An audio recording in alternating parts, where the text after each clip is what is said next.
Welcome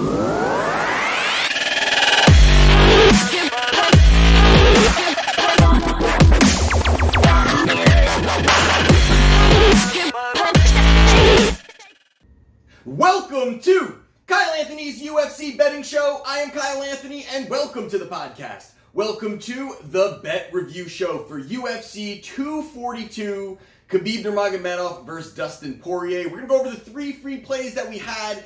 Interesting night of fights. Definitely some fights that I thought that were very close. I thought the judging was out of control. I thought that, maybe some of the right fighters won, but some of the cards were astronomical for going for one fight, going for another fighter, and, we're going to get into that. So the first thing we're going to get into is our main free play. The main free play was on Khabib Nurmagomedov to defeat Dustin Poirier. We did get that victory, and boy, what a fight. I mean, this was a fight where a lot of people I'm talking to were, definitely high on Poirier for all good reasons. I mean, without a doubt, all good reasons. Poirier's boxing, his footwork.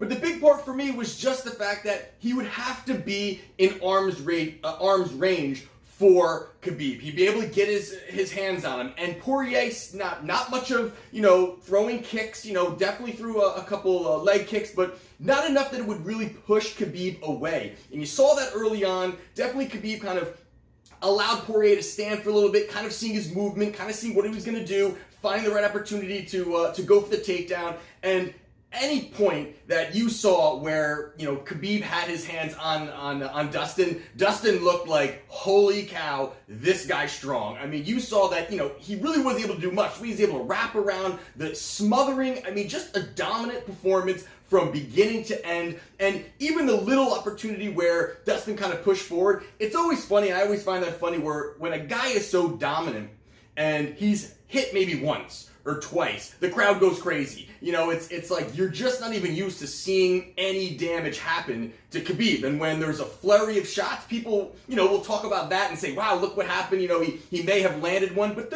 in my opinion, there was no real damage there. I mean, Khabib in general is very awkward when being shot at. Maybe that's technical side of things, that he's not, obviously not elite when it comes to the striking, but that's just, the little highlight is the crowd kind of goes crazy for him, and then you go back to just a pure dominant performance for Khabib. So Khabib gets us that victory. He retains the title, unifies the belts. It'll be interesting to see kind of where he goes. We definitely saw that line move up late. It was I was able to get it at a minus 380.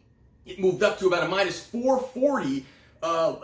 Maybe around Thursday, Friday, dropped back down to a minus 410, and just for the fight, it popped up back roughly around minus 500, so a lot of money poured in on Khabib late, so we were able to cash in on that one. The other one we had was we had Edson Barboza to defeat Paul Felder. Paul Felder gets the victory. We do not get that bet. But this was a fight where I honestly thought we had it. I thought it was a 2-1 for Barboza. I thought Barboza did enough in that first round. And you look in that first round, the strikes were close, but I liked what Barboza was doing. I thought he landed a lot, and obviously now damage is a big part of the judging. I thought the damage was there, the headbutt was early, and that was something where, that it was a freak thing, but you saw the rest of Felder's face. He was peppered. He was hit with big shots. He had a lot of damage early. And I thought Barboza looked great in that first round. And then in that second round, although the strikes were close, I got to say the strikes were a lot closer in that first round than I actually thought they would have been. But going to that second round, Barboza landed a bunch of shots, was able to take down Felder. Now that to me was the biggest mistake of this fight for him. That Barboza looked good in that first, was close. I would give it to him, maybe a little bit of bias in there, but I would give it to him there in that first round.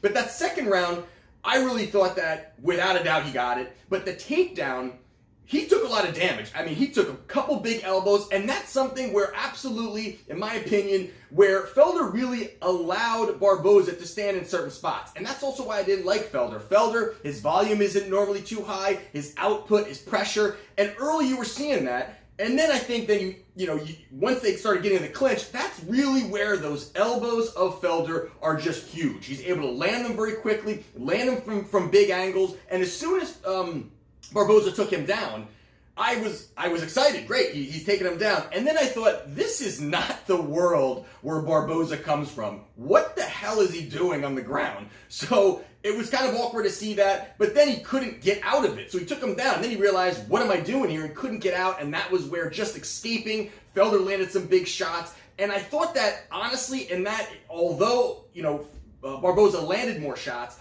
got the takedown, I thought it was 2-0 going into that third. I thought that at worst 1-1, at worst, but I really thought it was a 2-0 going into that third round, which the third round was close as well. You'd have to give that one to Felder. So I really thought that it was a 2-1 going in. I thought even Felder looked like that. Felder kind of, had his head down, didn't look like he was too happy. You had Barboza high-fiving his team at the end of the fight, and, obviously that doesn't always mean everything, but Felder could be exhausted. But I thought that Felder kind of wore it a little bit that, hey, I got edged out. And even when it was a decision, you got, and what I was talking about at the beginning of this is, 30-27 for Barboza and then 30-27 for Felder. I mean, that's just ridiculous. I mean, you've got judges that are really not seeing it, and there's even other fights, too, that I thought were way off, and the judging was way off, and kind of crazy, but you know what? It was a very close fight, so you can't... I've seen worse judging before, but I thought it was enough to get Barboza that victory.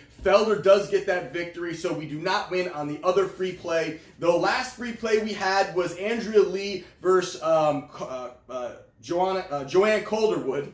And this fight, was one where I thought that Lee was going to really be a lot more technical. I thought that this was something where you've got Calderwood, slower, doesn't really have another person, not much output, and she actually came out in this fight and was going guns blazing. I mean, this was a Calderwood that even looking back at tape, I did not see much from her the way that she fought in this fight, where she fought aggressive, she pushed forward, even with Lee having a lot of the technical side, where pretty much, in my opinion, she's better than Calderwood everywhere. This was the spot where really that Calderwood was able to push forward and maybe implemented a different game plan where this was something Lee wasn't ready for. And I thought Lee in that first round looked pretty good. I thought even in the second round, she had some nice spots, but she looked to be gassing early. I mean, both girls kind of looked to be gassing early, but I thought that really Lee just was drained. She didn't look like she had much, and even leading into that third round, it was another split decision loss. I mean, we won on Khabib. We were on the wrong side of two split decisions, and again, Barboza, I thought we had. Lee definitely did not get that victory there, so we are overall a 1-2 night. Main play was on Khabib, but not like seeing a losing record after a night of UFC betting or a day of UFC betting. So there you have it. Those are the plays. That is the Bet Review Show. We'll have another show out next week. So definitely subscribe. Appreciate the thumbs up. Hope you guys are enjoying some of the intros I'm doing. Just trying to here and there throw in a couple, something a little bit entertaining in the beginning before we start talking UFC business. So appreciate a thumbs up. Subscribe if you have not yet done so. And I will see you at the prediction show next week.